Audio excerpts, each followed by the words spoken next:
누가복음 15장에는 예수님이 하신 이야기 3개가 실려 있습니다. 첫 번째 것은 잃어버린 양에 관한 것입니다. 어느 목자가 양 100마리가 있었는데요. 그 중에서 한 마리를 잊어버렸다고 합니다.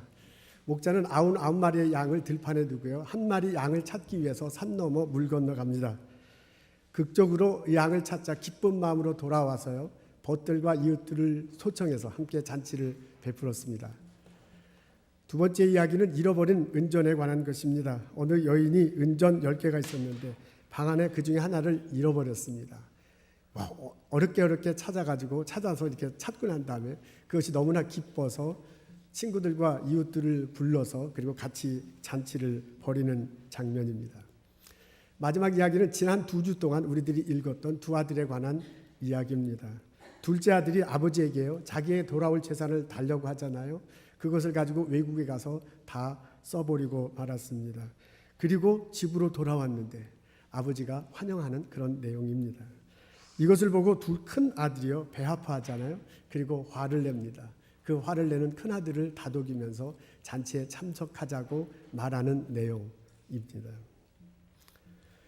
예수님이 말씀해 주신 이 3가지 이야기 속에 보면 주인공 혹은 이야기 속에 등장하는 캐릭터 간에 공통 분모가 있는 것을 알 수 있습니다. 모든 이야기는요, 주인 혹은 아버지를 떠난 적이 있습니다. 그러면서도 다른 것이 있는데 떠나긴 떠났는데 떠난 동기가 서로 다른 것을 알 수 있습니다. 그 떠난 동기를 면밀히 살펴보면 우리가 신앙생활하다가 교화생활하다 만나는 신앙인들의 모습을 발견할 수 있습니다. 첫 번째는 양과 같은 그런 사람입니다. 잃어버린 양 이야기 속에서 발견할 수 있는 타입의 신앙인입니다. 이스라엘 사람들은 양을 많이 길렀습니다. 그런데 실제로 이스라엘 땅은 양을 기르기에 그렇게 적합한 풍부한 그렇게 목초지가 많은 것은 아닙니다. 중앙 고원 지대에 이렇게 목초지가 좀 있긴 하지만은 그 외에는 가파른 있게 되었거나 혹은 황무지가 있을 뿐입니다. 또한 울다리를 쳐놓고 이렇게 기르는 그런 시스템도 아니라고 합니다. 목자들이 양을 데리고 이쪽으로 갔다 저쪽으로 갔다 하는 그런 모양새로 양을 기릅니다. 그러다 보니까 길 잃은 양이 많이 있습니다. 게다가 양들은 온순하대요. 그리고 착하고요. 어떤 눈이 매우 어두워서 목자를 잃어버리는 그런 경우도 있다고 합니다. 이런저런 이유가 겹쳐서 양을 이제 자주 잃어버리는 경우가 이스라엘에는 생긴다고 합니다. 하나님을 떠난 사람들 중에서도요, 교회를 떠난 사람들 중에서도 이런 분을 간혹 발견합니다. 그분의 마음씨는 아주 참 좋습니다. 그 사람은 참 착합니다. 근데 마음속에요, 그리스도에 대한 확신이 부족합니다. 그냥 교회 남들 따라서 함께 옵니다. 그러다가 오늘은 이렇고 오늘은 저렇게 하고 교회 오다 가다 그렇게 합니다. 오늘은 바쁘니까 쉬자. 오늘은 아프니까 건너뛰자. 오늘은 심심하니까 가지 말자. 이렇게 갖고요, 슬슬 교회와 멀어지거나 하나님으로부터 멀어지는 신앙인들을 발견할 수 있습니다. 이렇게 마음은 착한데 마음속에 그리스도를 모시지 못하고 어떻게 하다 보니까 교회를 떠나고 신앙을 떠난 사람, 이런 사람들이 양과 같은 사람입니다. 두 번째 타입은 은전과 같은 사람을 발견할 수 있습니다. 잃어버린 은전 이야기 속에서 발견할 수 있는 타입의 신앙인입니다. 잃어버린 은전 이야기 속에 보면 주아쿠마라는 것이 나옵니다. 이것은 그때 당시에 쓰던 화폐 단위인데요. 원 주아쿠마가 한 사람이, 보통 한 노동자가 일한 하루 양의 분량이라고 합니다. 이건 은정으로 되어 있는데 잃어버리기가 참 쉬웠습니다. 근데 만일 이것을 집에서 잃어버리면 찾기가 쉽지 않았을 거라고 합니다. 이스라엘 집은 대체로요, 이렇게 창문이 하나 있는데 그 창문이 18인치 정도밖에 되지 않는 작은 원형 창문이래요. 그러니까 당연히 빛이 많이 이렇게 들어오지 않습니다. 그리고 바닥은 흙바닥에다가 흙바닥에다 마른 갈대 혹은 골풀 같은 것들을 깔아놨다고 합니다. 그러니까 거기서 만일 동전을 잃어버리면 빛도 잘 안 들어오는 데다가 마트에 이렇게 갈대 같은 것들이 있었기 때문에 그 동전을 찾기는 아주 어려웠을 것입니다. 동전은 잃어버림을 당한 것입니다. 잃어버림을 당한 거니까 철저히 주인이나 혹은 그것을 갖고 있는 사람의 잘못입니다. 신앙생활 하다 보면 교회를 떠나는 분 중에 신앙을 떠나는 분 중에 다른 사람들의 영향에 의해서 교회를 떠나거나 신앙을 저버리는 사람을 만날 수 있습니다. 이게 바로 그런 케이스 중에 하나입니다. 우리 신앙생활을 잘하기 위해서는 목사는 교우들을 잘 만나고 교우 성도님들은 목사님을 잘 만나야 이게 신앙생활하기가 참 은혜스럽고 좋습니다. 근데 이제 둘 중에 하나가 어긋났을 때 우리가 좀 불편함을 겪습니다.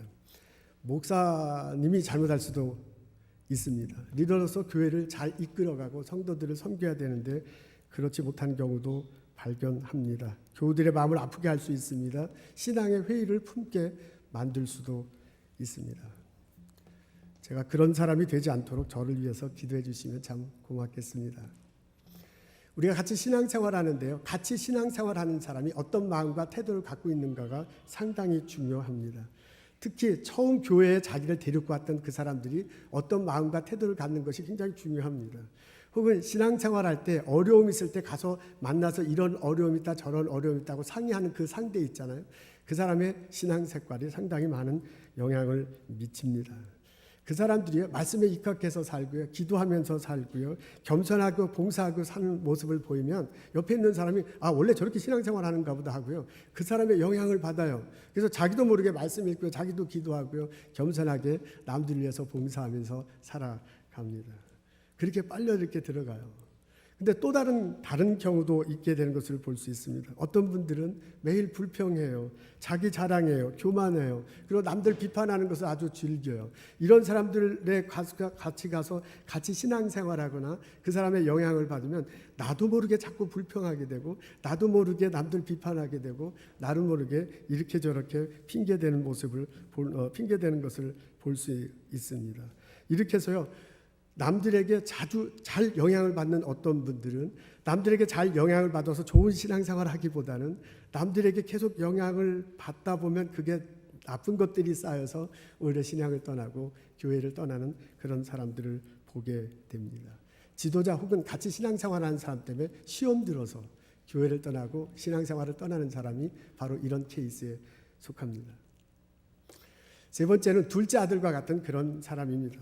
두 아들 이야기에서 우리 지난 2주 동안 두 아들 이야기 계속했는데요. 그 속에서 발견되는 타입의 신앙입니다. 둘째 아들은 냉담합니다. 아버지에게 요구할 것 당당하게 요구합니다. 그리고 피를 나는 가족, 자기들과 삶을 같이 나눠서 기억을 나눈 친구들 냉정하게 단호하게 마을을 떠나는 모습을 볼 수 있습니다. 자신의 꿈이 좋고요. 자신의 욕구가 더 중요한 것을 알 수 있습니다. 그래서 한때는 목숨같이 사랑했던 형제고 자매고 이웃들도 상관없이 미련 없이 떠나는 모습을 볼 수 있습니다. 안타깝게도요. 같이 신앙생활하다 교회 생활하다 미련 없이 떠나는 분을 만날 수 있습니다. 이 교회를 위해 목숨 바칠 것 같다. 그러다 어느 날 갑자기 훌쩍 떠나는 사람들을 볼 수 있습니다. 누구보다도 진실해. 누구보다도 열정적이야. 누구보다도 뜨거운 삶을 서로 같이 나눴던 사람이 떠나는 것은 참 마음 아픈 일입니다. 떠나는 사람도 참 힘들겠지만은 그것을 보는 사람들은 미련 없이 떠나는 그 모습 속에 당황합니다. 찬바람 나는 그 결정 속에 아픈 것을 마음 아픕니다. 그렇죠? 그런 우리들의 모습을 발견할 수 있습니다. 이렇게 되다 보면 그리스도 안에서 서로 사랑한다는 것이 그리스도 안에서 피를 나누는 형제자매와 같이 살아간다는 것이 과연 가능한가 하는 어떤 때는 회의도 품게 되는 것을 볼 수 있습니다. 그 쓰라린 마음, 그 고통스러운 마음 우리들에게는 조금씩 있습니다. 둘째 아들 같이 신앙생활하는 분들 우리들 주변에 바라볼 수 있습니다. 네 번째는 첫째 아들과 같이 신앙생활하는 사람입니다. 두 아들 이야기 속에 발견할 수 있는 신앙 타입입니다. 여러분 지난주에 설교했기 때문에 다 기억하고 계실 것입니다. 교회 열심히 다닙니다. 남보다 좋은 은사를 가지고 있습니다. 누구보다도 헌신적이고 봉사합니다. 그래서 그분 때문에 교회가 활성화됩니다. 그분 때문에 예수님이 이 땅에 전해집니다. 그런 점에서 참 감사하고 박수하고 우리 모두가 다 따라야 할 그런 모습입니다. 그런데 어느 순간 자신의 가진 은사로 남들을 판단할 수 있습니다. 자신이 한 봉사를 기준으로 남들과 비교할 수 있습니다. 그러다 보니 원래는 그러려고 하지 않았을지도 모르지만 말과 행동에 있어서 다른 사람들에게 마음의 상처를 줄 수도 있습니다. 본인이 올바른 신앙이라는 것을 말할 수도 있습니다. 그리고 본인의 직분이 본인만이 이 일을 할 자격이 있는 것으로 생각할 수도 있습니다. 그렇게 생각하고 있다가 어느 날 본인을 인정해 주지 않을 때 자기도 모르게 분노를 터뜨립니다. 영적 교만함을 나타낼 수 있습니다.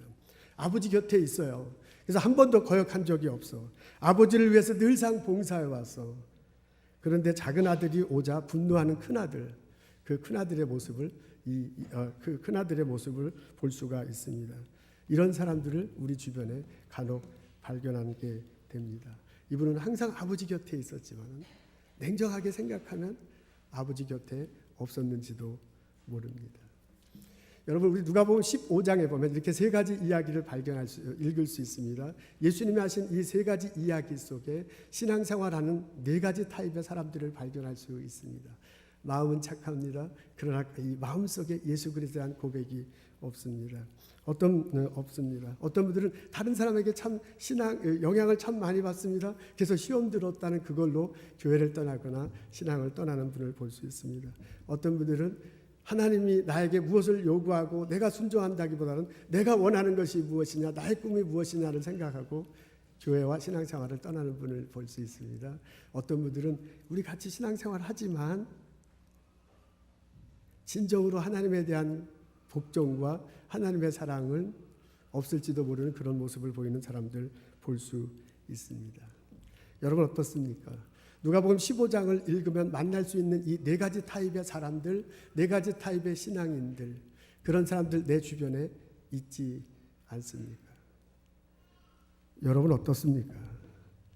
이 네 가지 타입의 신앙생활을 혹시 내가 지금 하고 있지는 않습니까? 혹시 내가 교회 생활하면서 신앙생활하면서 어떤 피어리어드, 어떤 기간에 이런 모습을 보인 적은 없습니까? 감사하게도요, 오늘 이야기를 읽어보면 주인 되는 분은, 아버지 되는 분은 그 잃어버린 것을 애타게 찾고 있는 것을 알 수 있습니다. 이 이야기 속의 주인은, 이 이야기 속의 아버지는 하나님입니다. 그 하나님의 성품을 애타게 찾고 애타게 기다리는 하나님의 성품을 발견할 수 있습니다. 하나님은 우리를 보고 계십니다. 하나님은 우리를 듣고 계십니다. 하나님은 우리들이 잃어버렸을 때, 길을 잃고 방황할 때 언제든지 돌아오도록 마음을 열고 기다리고 계십니다. 그런 하나님의 성품이, 그런 아버지의 모습이 오늘 이야기 속에 그대로 담겨져 있는 것을 볼 수 있습니다. 양을 잃은 목자는요, 수십 마일 마다 않고 찾아갑니다. 그리고 양을 찾게 되니까 어깨에 메고 마을로 돌아와요. 그리고 벗과 이웃들을 다 불러 그리고 잔치를 하는 것을 봅니다. 은전을 잃은 여인은요, 그 은전 찾으려고 막 난리를 펴. 그리고 은전 찾자마자 벗과 이웃들을 다 불러 모아. 그래서 같이 함께 잔치를 벌이는 것을 볼 수 있습니다. 여러분, 두 아들 이야기 속에 보면 애타는 심정을 가진 아버지의 모습을 발견할 수 있습니다. 물론 아버지가 둘째 아들 떠났을 때 찾아나지는 않습니다. 그렇지만 둘째 아들이 돌아왔을 때 먼 발치에서 오는 걸 보고 그냥 뛰어나가잖아요. 그리고 아들을 반깁니다. 그에게 옷을 입힙니다. 가락지를 낍니다. 새 신발을 넣는 것을 볼 수 있습니다.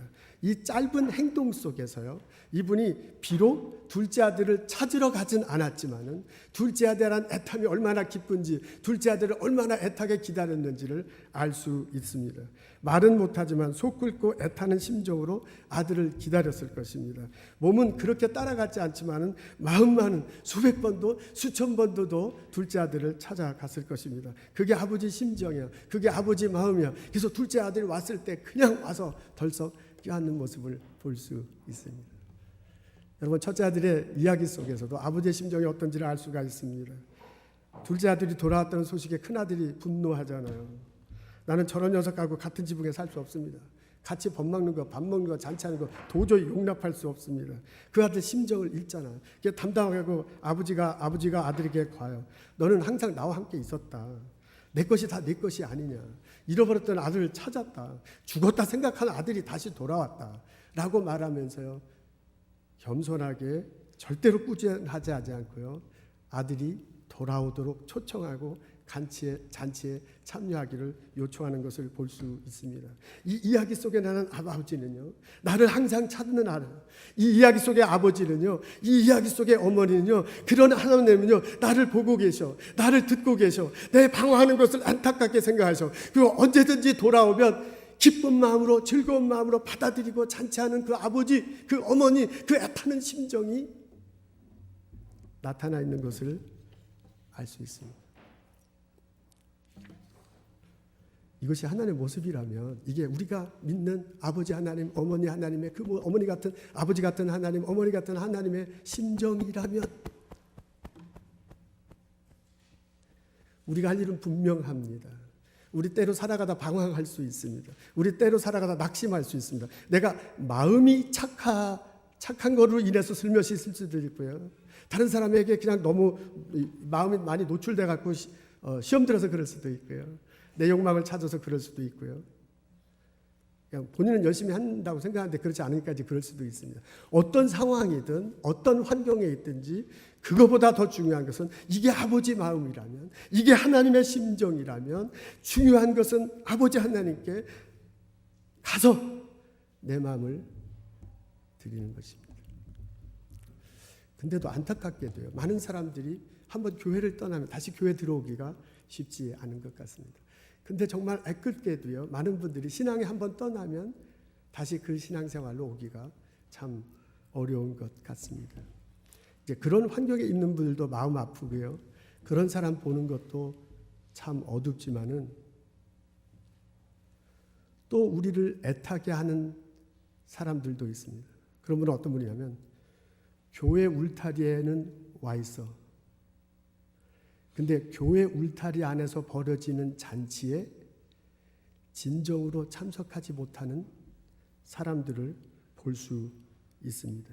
찾음은 당했지만은, 돌아왔지만은 즐거움의 잔치에 참석할 수 없어요. 몸은 돌아왔지만 마음은, 영혼은 여전히 방황하는 신앙인들을 볼 수 있습니다. 예배는 드리고 있지만은 영혼은 여전히 황량한 들판에서 헤매고 있는 형제들, 자매들을 볼 수 있습니다. 그 방황의 끝이 보이지 않을 때, 그것이 우리를 더 애타게 합니다. 여러분, 누가복음 15장은 아주 익숙한 이야기입니다. 교회 다니지 않는 사람도 두 아들 이야기는 너무너무 잘합니다. 그래서 우리가 성경을 읽을 때요, 이 장면은 이거구나 하고 쑥쑥 지나가. 근데 이게 우리가 너무나 잘 아는 이야기다, 어렸을 때부터 수없이 들은 이야기다라고 생각하지 않고요, 이걸 전혀 맨 눈으로 읽고 또 읽고 읽고 또 읽고 읽고 또 읽고 묵상하면 놀라운 사실을 발견할 수 있습니다. 여러분, 제가 오늘 설교하는 포인트가 여기서 이것 때문에 설교합니다. 오늘 제 이야기를 읽어보면요, 전부 다 이야기가 미완성인 것을 알 수 있습니다. 우리는 이게 익숙해갖고요, 끝났구나 하고 16장으로 넘어가. 근데 이야기 하나를 면밀히 보면 이야기는 끝나지 않았어요. 여러분, 양 이야기를 자세히 들여다보십시오. 목자가 기뻐서 양을 메고 왔다고 막 써 있습니다. 그리고 동네에 와서 벗들을, 이웃들을 다 즐기자고 말합니다. 그리고 끝이야. 이 이야기가 끝맺음을 하려면 양이 어떻게 됐는가를 얘기해야 돼. 양이 사람이 아니니까 말은 안 하겠지만, 요새 만화 영어는 말을 하지만, 그래도 양이 집에 돌아와서 어떤 반응이 이야기 속에 있어야 돼요. 예를 들자면 기뻐서 껑충껑충 뛰었다든지, 그리고 자기 무리 속에 들어갔다든지, 아니면 다시 도망가려고 했다든지, 아니면 목자인 주인을 만나서 너무너무 기뻐갖고 주변에 맨 고양이하고 개 주인 보면 막 다리 밑에서 이러잖아요. 양이 돌아왔을 때, 양을 메고 왔을 때 그 양이 어떤 반응을 보였는지가 써 있어야 돼요. 근데 그 양이 어떤 반응을 보였는지가 써 있지 않습니다. 여러분, 잃어버린 동전의 이야기도 그렇습니다. 동전을 찾고 난 다음에 벗을 청해. 그리고 그 동전, 그렇지만은 그 이야기를 자세히 읽어보면 잔치를 벌였어. 근데 잔치 벌였을 때 동전이 어떤 심정이었는가는 나와 있지 않습니다. 동전도 기뻐했다든지, 그건 뭐다, 최소한 동전이 속으로 들어갈 때 짤가닥 소리를 냈다든지 뭔가 단어가 있어야 돼요. 근데 이야기를 읽어보면요, 그 동전의 마음 상태를 읽을 수 있는 것은 아무것도 없어요. 그냥 오리무중입니다. 여러분, 작은 아들도 그렇습니다. 잔치를 크게 베풀었어. 그래서 우리는 잔치 베풀구나, 작은 아들도 신나는구나, 이렇게 생각해. 근데 그 작은 아들 이야기를 가만히 보면 아버지 잔치 베풀었어. 근데 작은 아들의 심정과 마음이 어떤지가는 나와 있지 않습니다. 그도 기뻐서 덩실덩실 춤을 추었다.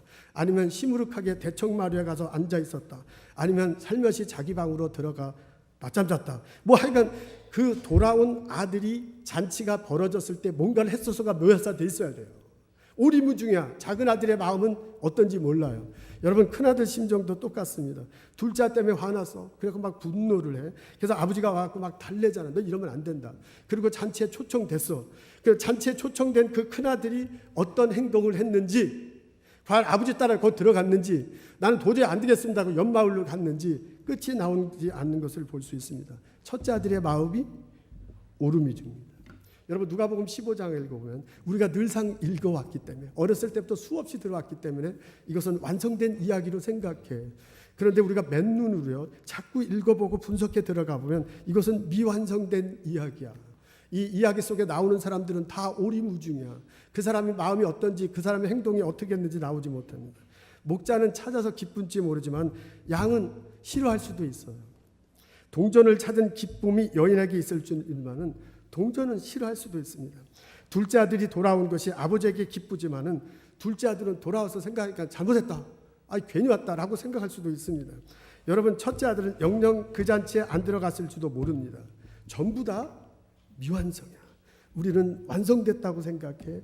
근데 냉철하게 이 이야기를 읽고 들여다보면 미완성인 것을 알 수 있습니다.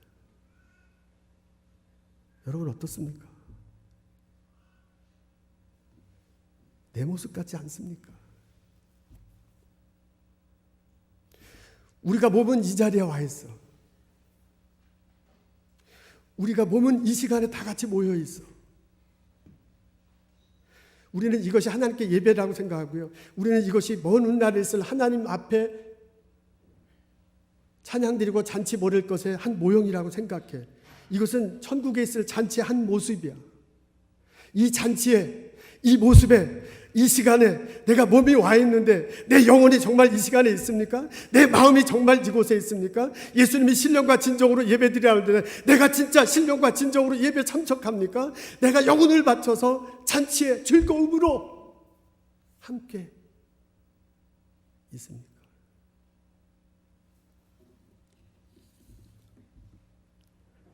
하나님은 언제나 잃어버린 자들을 찾고 계십니다. 단 한 사람이라도 찾는다면 그것이 기뻐서 잔치를 베푸죠. 하나님은 그런 분이세요.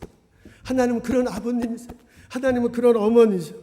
하나님은요 누구든지 어떤 모습이었던가 중요하지 않아. 왜 떠났는지가 중요하냐, 얼마 떠나가 중요한 게 아니라 돌아오는 형제자매들 기쁨으로 맞아들여.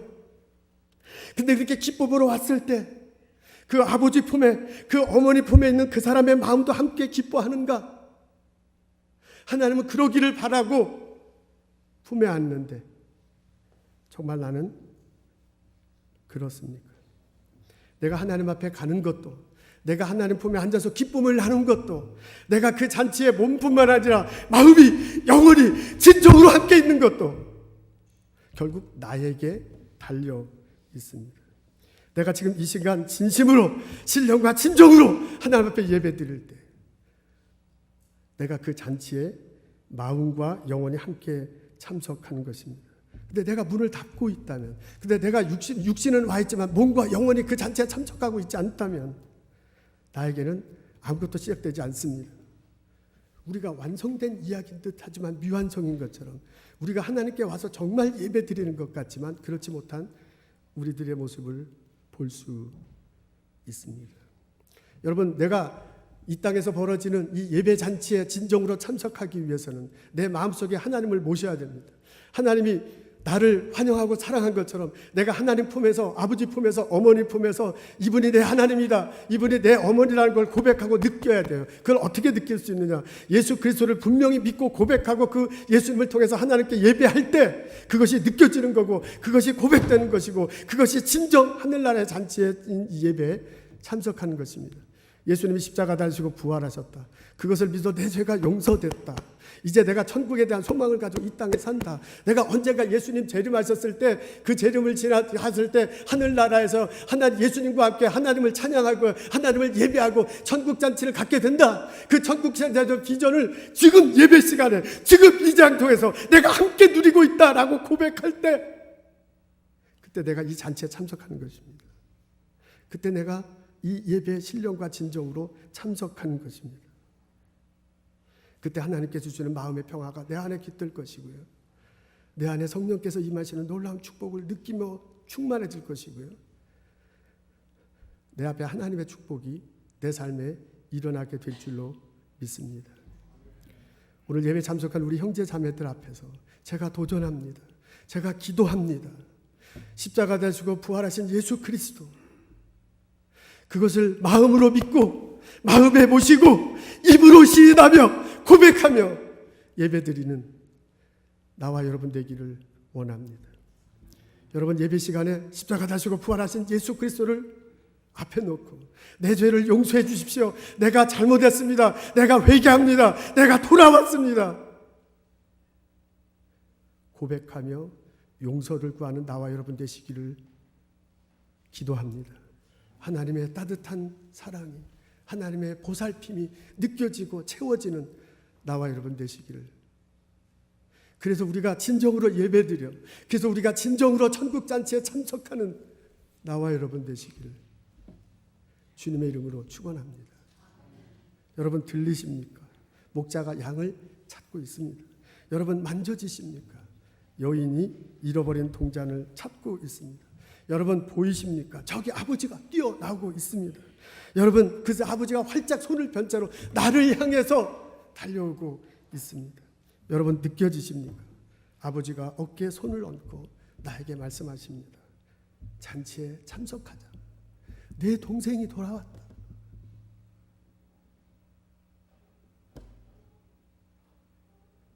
잔치에 참석하는 것은 이제 나에게 달려 있습니다.